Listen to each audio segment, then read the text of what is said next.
Hey everyone, welcome back to RPG Imaginings. Here I have part 2 of our adventure Star Wars West End Games role-playing game Imperial Double Cross. And in our last adventure we had met our main character. His name is Darek. And here's his character sheet that we'll be using throughout this second adventure, or second session I should say. And then we're going to go ahead and start with this second chapter called Stowaway. You creep along the darkened alleys of Brental's downport docking bays. You've heard that this neighborhood, unlike the areas closer to the main starport complex, is a locale frequented by infamous smugglers, bounty hunters, and gun runners. The streets aren't packed like Brental's main pedestrian avenues. Occasionally, you pass a few spacers milling about a warehouse entrance. A cargo skiff piled high with crates zooms by. A bored-looking patrol of a starport security troopers shuffles past, ignoring the seedier denizens passing through this part of town. You'd approach the spacers, but your instincts tell you that you don't usually hire new crew members as young as you. You know your best bet is to find a deserted light freighter you can sneak aboard. You can hide until the crew returns and blasts off, then they'll have to take you along wherever they're going. You round a corner and peer into a landing bay. Through the wide cargo entrance, you see two vessels docked within. One's an old truck freighter with some old guns mounted near the cockpit. The other's a modified Corellian YT-1300 freighter. It looks sleek and fast with a formidable quad laser cannon in the belly mount. The landing ramps of both ships are down. Two people are leaning against the struts of the Trox ramp. The woman has platinum blonde hair and wears a red vest over her spacer's tunic. The other is a Twi'lek. His headtails are draped over a conservative robe. Both sport blasters. The woman wears hers slung at her side, while the Twi'lek has made some efforts to conceal his weapon under his robes. The two seem to be having a friendly conversation, excuse me, although you can't hear much of what they're saying. To listen more carefully, you're going to need to make I'm sorry, folks. You're going to make a perception roll. Darek's perception is 3D plus 2. To see how keenly he eavesdrops, roll 3 dice and add 2 to the total. And so I have some of my dice here. Here we go. All right. Symbol means a 6. So 6 and 4 is 10, plus 2 is 12, plus an additional 2 is 14. So, we just missed it. You know what I think I'm going to do? I'm going to spend a single... I'm going to spend a single character point, I think, under these circumstances to roll an extra die. So I'm going to mark this down here, roll an extra die, and I get to add it to it, and I get the one that I need to roll a 15 or higher. There we go. So go to 10. Going to have to do a little shifting. You cup your hand to your ear to hear whatever snippets of the spacer's conversation you can. So all you have to do is buy the blasters from Tharont, then meet me at Dead Bantha Gulch on Tatooine, the woman says. Meanwhile, I'll drop in on Nasrabi's processor on Bespin. You get some blaster gas to sell back to Tharond for a handsome profit, and I pawn the blasters off on my friends. My dear, the Twi'lek says, I have told you before, and I shall tell you again, you shall always lose profits offering special deals to your friends. They are risky customers to serve, especially with the Imperial activity after that Yavin incident. Do I tell you who your friend should be? The woman replies, stabbing a finger in the Twi'lek's direction. He stands silently, wearing a smile which indicates he knows better than to answer. No, I let you romp around the galaxy with your trigger-happy gunrunner buddies. The least you could do, my dear, is to explore other avenues of enterprise. After we're finished at the Gulch, you really should stop in Mos Eisley to scrape up some extra jobs. A few additional credits cannot hurt future investments. Now you're beginning to sound like my old gaffer, the woman turns as if she's going to head for her ship. Please go to 9. After a moment, it seems by his gestures that the Twi'lek's inviting the woman into his ship. This is the best opportunity you'll have to sneak aboard the Corellian freighter. You figure it'll be easier dealing with a human since life on Brental hasn't given you much experience with aliens. You watch the two spacers. The woman seems to hesitate as if she's not sure if she wants to go with the Twi'lek or return to her ship. If you're going to sneak aboard, now's the time. You're standing in the docking bay's wide cargo entrance. A few nearby crates provide some cover for you, but you'll have to slip through the far side of the Corellian freighter to board it unnoticed. Nightfall is quickly approaching, so there are plenty of shadows along the landing bay walls. You just have to move quietly enough so nobody catches you. To slip aboard the Corellian freighter undetected, you need to roll your sneak skill. Luckily, you're good at slipping away. Your skill is 5d plus 2. Roll 5 dice and add 2 to the total. All right, I got 5d6 here. The beauty of WEG Star Wars is it's basically just a giant pile of dice, so let's see what happens. All right, 5, and 3 is 8, and 2 is 10, and 7 is 17 plus 2, 19. Nice roll there. If your roll is 12 or higher, which it is, go to 13. You scurry out from behind the cargo crates and head for the Corellian freighter's open boarding ramp. You move without a sound, making sure the contents of your backpack don't clatter around. Before you know it, you're slipping up the entry ramp and inside the freighter. Peering out for a moment, you see the woman and the Twi'lek enter the alien's truck freighter. Hopefully that will give you some time to explore her starship and find a good place to hide. Go to 11. And here we have a photo of the inside of a... surprise, surprise, Corellian YT 1300. You slip back up the entry ramp and into one of the ship's main corridors. Now's your chance to explore the Corellian freighter and find a good hiding place. Check out the starship deck plan. Here it is. This shows all the sections you can access. Each one has a number associated with it. To explore that area, just turn to the paragraph entry with the same number. You can get to most sections of the ship from the entry hatch. However, to get to the escape pod's location 6, you first must pass through the crew lounge, area 4. Determine which area you want to explore first. Go to the number paragraph that corresponds to the map location. Let's check out the cockpit first. Let's go to 1. You head down a long corridor to the freighter's cockpit. It's not very big. You've been inside Corellian YT 1300s before, but this one looks heavily modified. It seems like the captain took out 2 of the seats and filled that area with control computers and guidance equipment. There are 2 seats left, one for the pilot and another for the co-pilot. Both provide an excellent view out the forward viewport. Right now, all you see is the docking bay wall, but soon you'll see stars streaking by as you head for exotic new worlds. It looks like the captain has made herself at home here. You find an old sash tied around the back of the pilot's seat. It conceals a blaster burn mark. In a corner behind the co-pilot's chair, you find an empty bottle with a label marked Gruvian Tavash. A few data cards and a data pad are scattered over the co-pilot's control console, and what looks like a detached piece of the ion engine occupies the co-pilot's seat. You check out some of the instruments on the control panels that cover every available surface. Although the freighter isn't powered up, the auxiliary generator keeps the ship's systems on standby. Colored lights blink on and off, a few are steadily lit and others are dim. There are banks of switches, buttons, and knobs. Here and there you find some wires squirming out in the joints between control panels.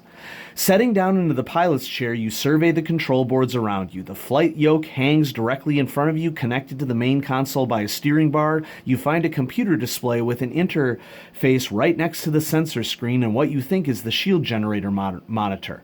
Some of those controls you're not sure about. They could be power core gauges, fire control systems for the weapons, diagnostic boards, or anything. Well, you're not ready to fly the ship yourself. If you could do that, you wouldn't need to hitch a ride. There isn't much room to hide up here. Perhaps you should continue your search for a good place to stow away. So it gives us some choices to search the cockpit for a good hiding place. Go to 12. Not really feeling that. She's going to be up here. We should be far away from where she's going to be. If you want to punch into the ship's main computer, go to 16. It could detect us. I'm not feeling that one. To figure out what all these controls do, go to 19. If you'd like to check out other areas of the ship, consult the freighter's deck plans and go to the numbered entry corresponding to the section of the ship you want to explore. You know what? Since we have these 3 options here, let's try one of them. Let's figure out what all these controls do. Go to 19. You lean forward in the pilot's seat and check out the controls before you. At first, all these buttons, readouts, levers, dials, lights, and switches seemed cool. Now that you're trying to make sense of it all, it's rather confusing. You find a bank of touch lights currently unlit. Maybe if you press them, you'll figure out what they do. To make sense of these controls, use your mechanical attributes. Since it's 3D, just roll 3 dice and add up the results. Got my 3 dice. Roll, roll, roll. Hey, look at that. 6. 7, 8 plus 5 is 13. If you roll 10 or higher, go to 22. We did. You decide to be cautious and press only one of the touch lights in the series. It activates and glows a bright red. A message appears on the ship's computer interface screen. Concussion missile launch tube system activation. Please stand by. You hear a whir or clunk beneath the cockpit deck plates. The light turns from red to steady green. Concussion missile tube loaded. System on standby, the computer screen reads. Uh-oh, you've activated the ship's concussion missile weapons system. For a light freighter, this vessel is pretty well armed. Perhaps it wasn't such a good idea to mess with the control console.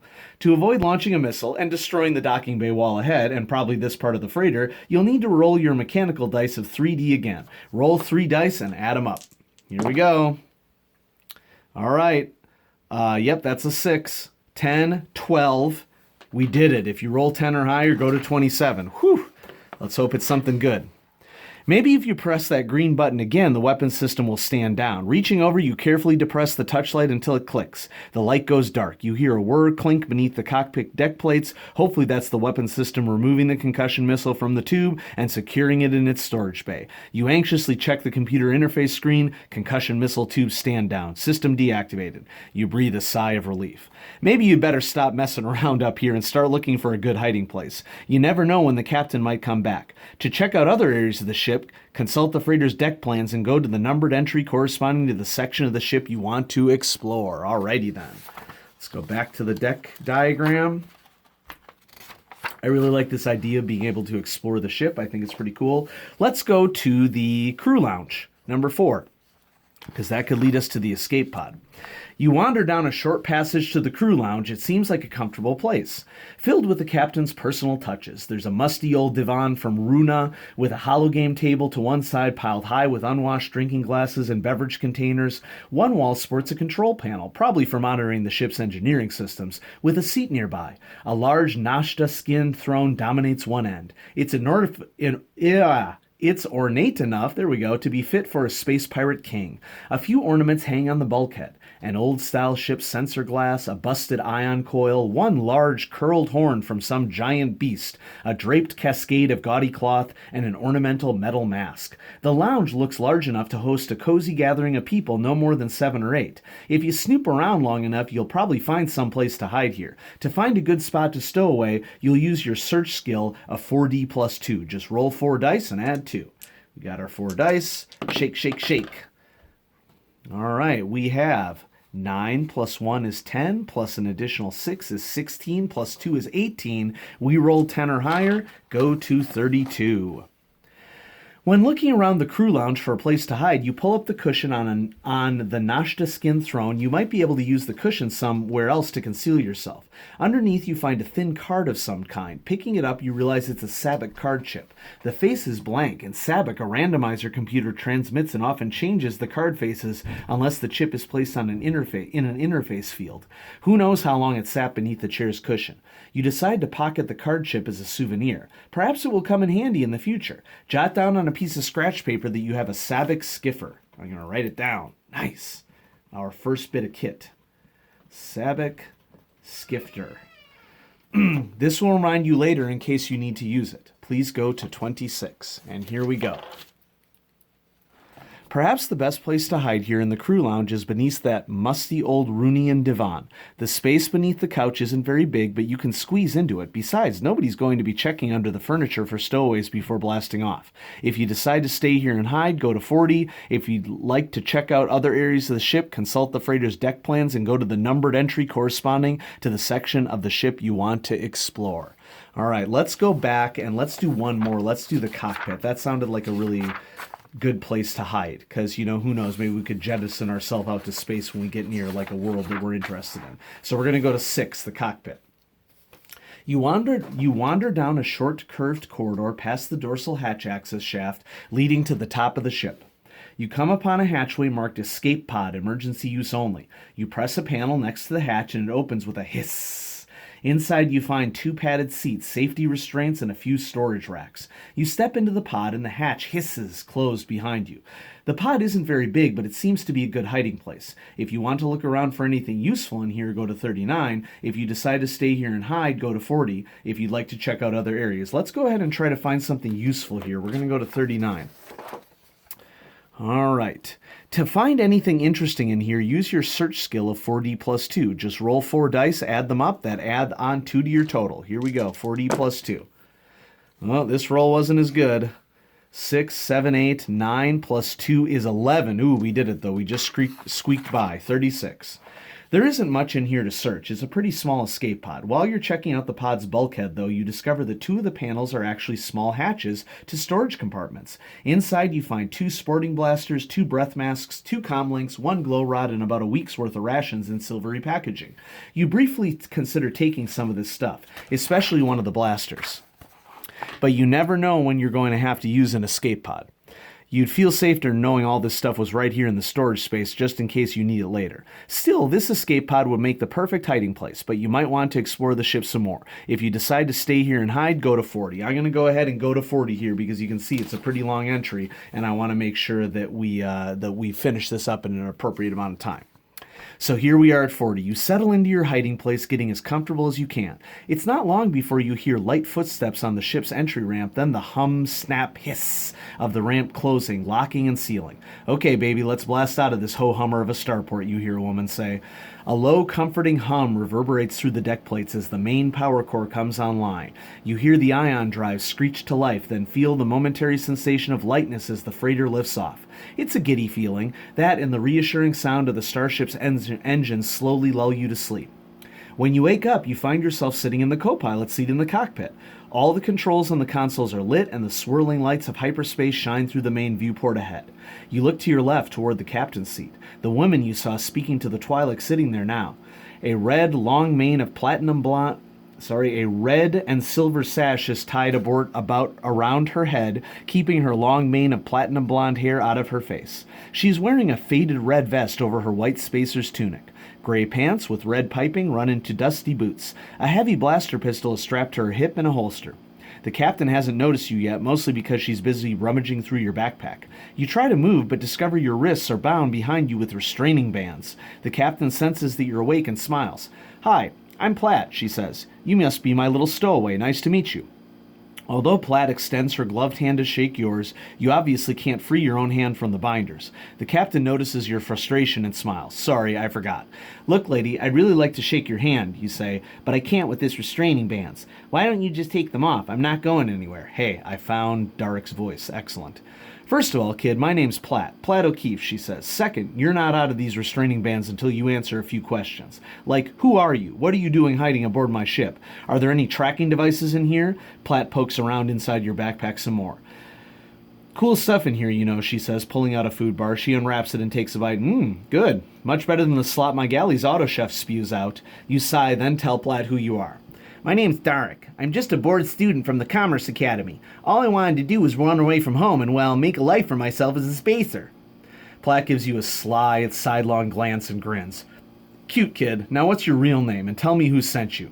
Major Burkett at the ISB? One of Pak Narten's old buddies? Some ambitious little bureaucrat from the Bureau of Ships and Services?" "What is this, an interrogation?" you plead. Platt takes another bite out of your food bar. "Yep, sounds like an interrogation to me. Let's cut the small talk, kid. I'm a smuggler. People like me tend to run on the wrong side of the law, or at least the Empire's law. I haven't gotten by this long without taking a few precautions. Trust me, kid, Imperial spies come in all shapes and sizes."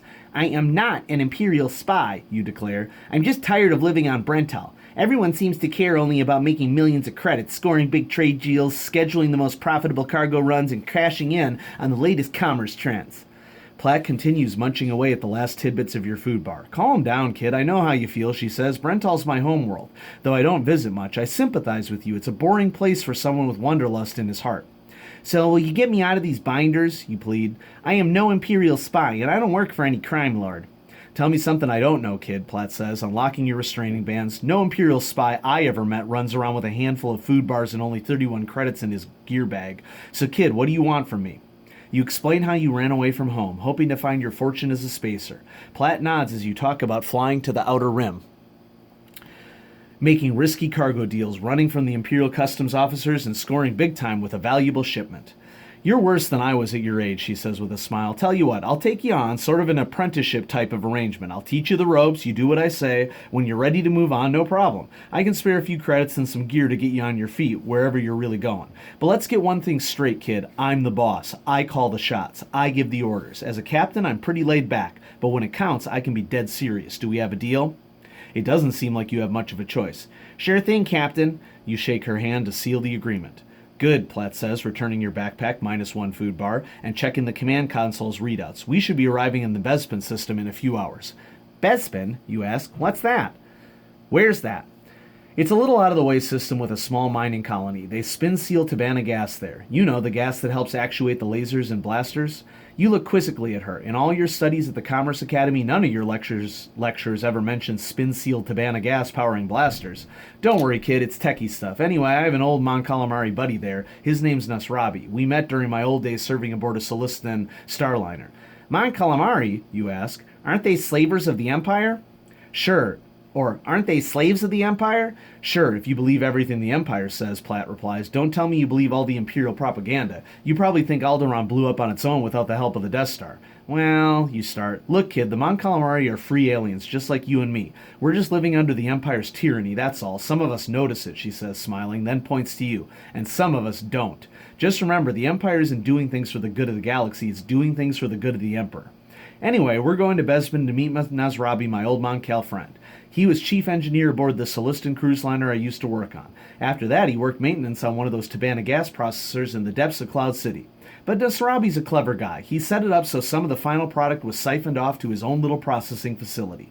Nasrabi made a tidy sum supplying me and other entrepreneurs with quality product. These days, he keeps the processor going on the side while running a small but classy casino in Cloud City. Your friend seems pretty resourceful, you say. When you're in my line of business, you have to be. You sit in silence for a moment, thinking about that last jewel of wisdom from your new mentor. One thing I want to know, Platt, you say, how did you move me from my hiding place to the cockpit? It's obviously your first time aboard a ship like this, she replies. The Last Chance's engines are so finely tuned that she sometimes lulls you into the deepest and most relaxing sleep you can get. Me, I'm used to it. Newcomers, well, they just drop off like babies. Besides, a little trank shot from the med kit helped too, she smiles. Don't worry, kid. You'll like Bespin. It's a great place. Lots of little alleys and corners where you can get into trouble. Just your kind of territory, I'm sure. Congratulations, you successfully completed this portion of the adventure. Turn to the next page to continue your exploits. And so, folks, next time in part 3, we will start with the bounty posted chapter. And I'll sort of like look ahead to see how long this chapter is. We might do this next chapter as a 2-parter. I'm not quite sure. But I hope you're enjoying this. It can be fun to not only look back at these old adventures for games like West End Games Star Wars, but I like choose your own adventures as well. I'm thinking about if you like this, you know, I could maybe do one of the Alone Against the adventures for Call of Cthulhu is another possibility, although those can get pretty long. And so, yeah, let me know in the comments whether you're enjoying this or not, and I'm going to at least finish out Imperial Double Cross. And so thanks for watching part 2.